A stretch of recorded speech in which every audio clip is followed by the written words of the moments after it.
What is Terlingua, Texas? Is it a ghost town? A place of ruins and memories, haunted by the miners who died pulling treasure from these hills? Or is it something else? A vibrant, living town? A refuge for artists, musicians, and entrepreneurs, all who've built a life here at the end of the road? The truth is, it's both, and that's what makes this place so special. For years, our Wild Yeti Films team has been drawn to the Big Bend, capturing the epic landscapes of the national and state park. But the real stories, the ones with the heart and the grit, are woven a bit deeper into the complex fabric of this extraordinary tapestry called Big Bend. So for this expedition, we're going to peel back some of the layers of this town called Terlingua to truly understand its spirit. And to do that, you have to start with the ghosts.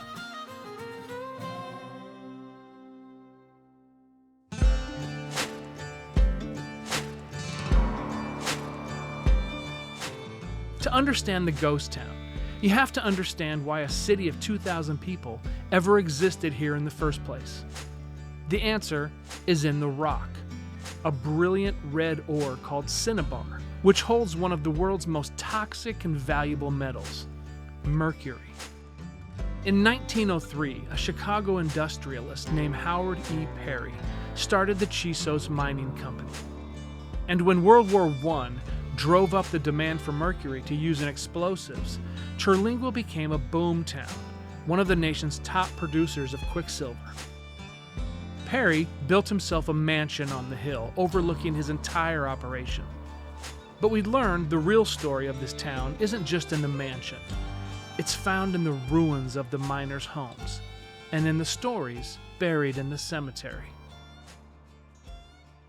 Be sure to hit like, subscribe, and tap that notification bell so you can join us for every Wild Yeti Films adventure. And if you have any Big Bend photos or stories you want to share, send them to info@WildYetiFilms.com. Now, back to the show.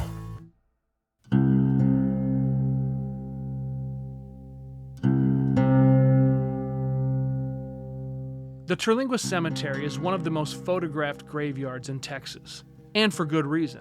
It's a raw, honest record of life and death on the frontier. To get the real story, we sat down with this man, historian Tom Alex, who literally wrote the book on the Terlingua Cemetery.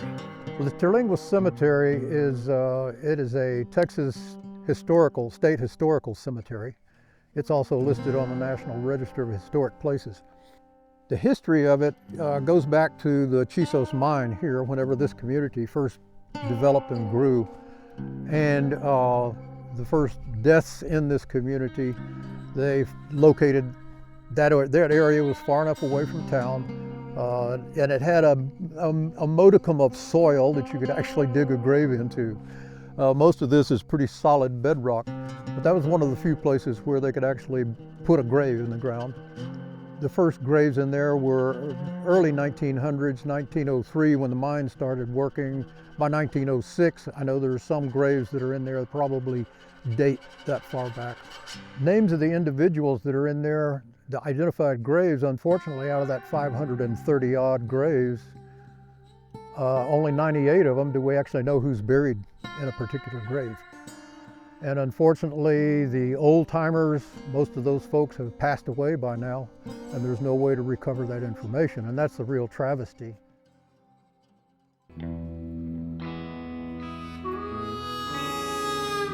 They say your strongest asset can also be your weakest link. With Terlingua, the Mercury boom that built this town would eventually end up destroying it. The peak prices of World War I didn't last. After the market softened, production began a slow decline through the 1930s. Finally, on October 1st, 1942, the Chisos Mining Company officially filed for bankruptcy. The town emptied out almost overnight, and for decades, Terlingua was left to the ghosts. After the mine closed, the spirits and the memories had the town to themselves for decades. In fact, for nearly 40 years, Terlingua sat empty, crumbling back into the desert. This fragile, off-the-grid community had no guarantee of survival. The ruins could have been bulldozed or sold off at any time. But thanks to the work of a father-son duo, the town was saved.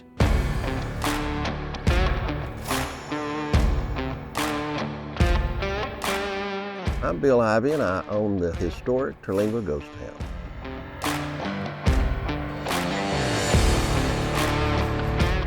Well, my dad first came out to the Big Bend when it was still just rugged, wild, untamed territory, and he was a fur trader.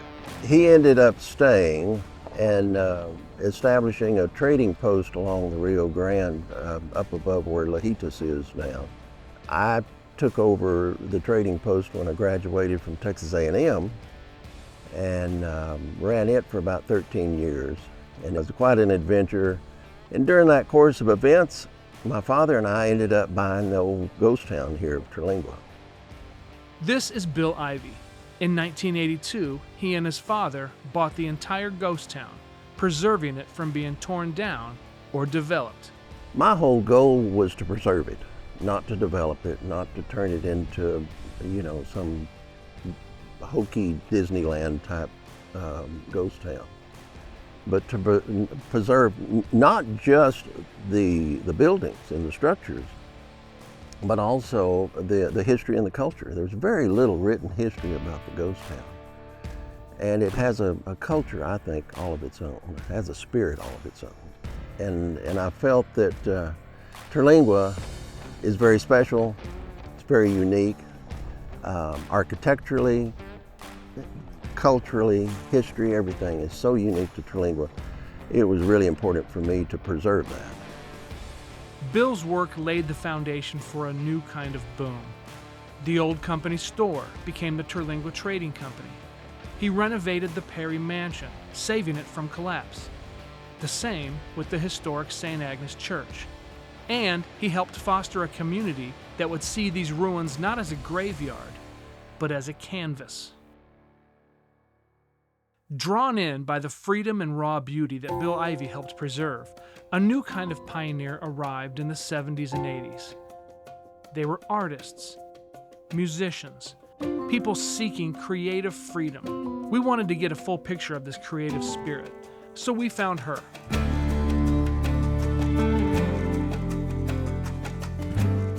Places that are unique are always a mecca for people with an artistic bent. Whether it's music, whether it's sculpture, whether it's theater, it attracts that. It attracts it more than what we call the real world out there. And so there has always been, for as long as folks have been living in Terlingua for the last 45 years, there has been an outsized portion of that population that were artistic. So Terlingua has a very, very vibrant art scene, very vibrant. And you find it in a myriad of places. And since this has become a gallery 20 years ago, there have other galleries that have opened and are certainly turning us into more of a known destination for art, which didn't exist prior to that. There's a spirit in the Terlingua Ghost Town that permeates from every corner, from the Perry Mansion, to the St. Agnes Church, to the galleries, to the old theater, the one that became the heart and soul of the town's nightlife.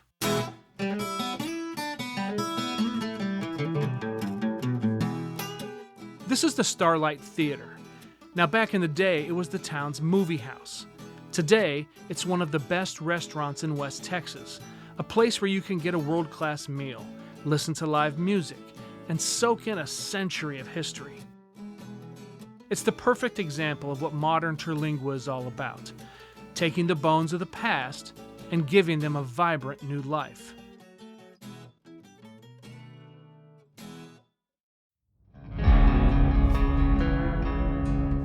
But the story of Terlingua doesn't end at the ghost town. We heard about another, more mysterious set of ruins just a few miles away, a place called Villa de la Mina. It's on private property, so to get access, our team met up with Steve Dyer, the realtor who holds the keys to this lost piece of history. This is Villa de la Mina, and it was a mining town from the early 1900s. Cinnabar ore was what they were after in the mine, and that's where you get mercury. After that market played out, the place was abandoned, the mine and all the surface buildings and stuff, the homes for the miners and the mine management. And so for a while it was nothing until a guy named Glenn Pepper came, and he and, I'm told, a group of people, they turned it into one of the only guest houses around here back in the 60s and 70s. While discussing the location for one of our other shoots, Steve offered to show us the property's biggest secret, the mine itself. So we're entering the mine now, and they carved this shaft through here. You can see the tracks. In some places you can see this vein of cinnabar ore, and that's what they were following. The moment you step inside, you can feel the history. Here they were digging up above and dropping their tailings down into the mining cart. The 100-degree desert heat vanishes, replaced by a cool, damp air that feels ancient. It's a subterranean labyrinth, a network of shafts and caverns carved out by men a century ago. On the ceiling, this little vein, watch your head, but that's what they were following to try to find the big deposit of cinnabar. So this is what I call the Great Room. It's my belief that they were tunneling from where we came from, and they broke into a large cavern, and then you'll see exploratory shafts that go off in every direction.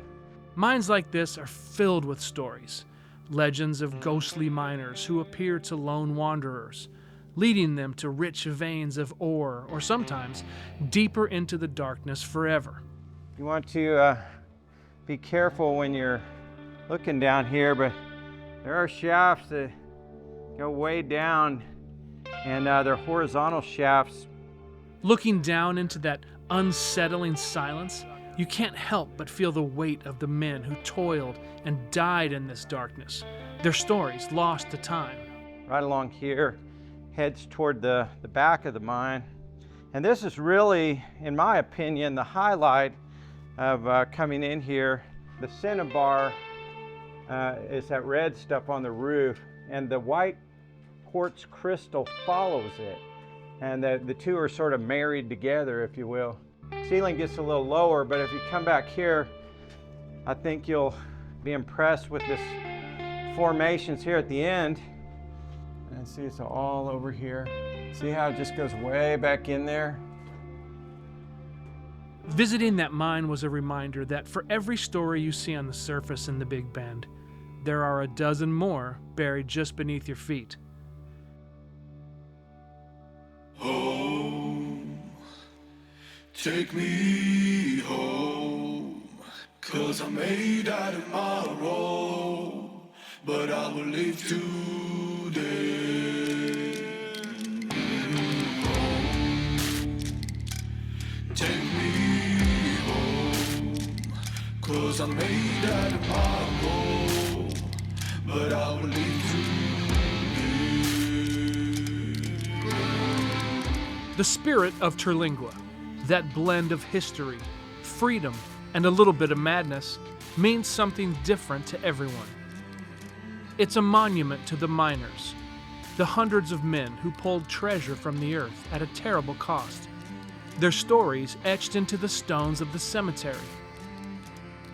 And it's a sanctuary for the new pioneers, the artists, the desert dwellers, and the keepers of the ghosts like Bill Ivey, who saw these ruins not as an ending, but as a foundation for a new beginning.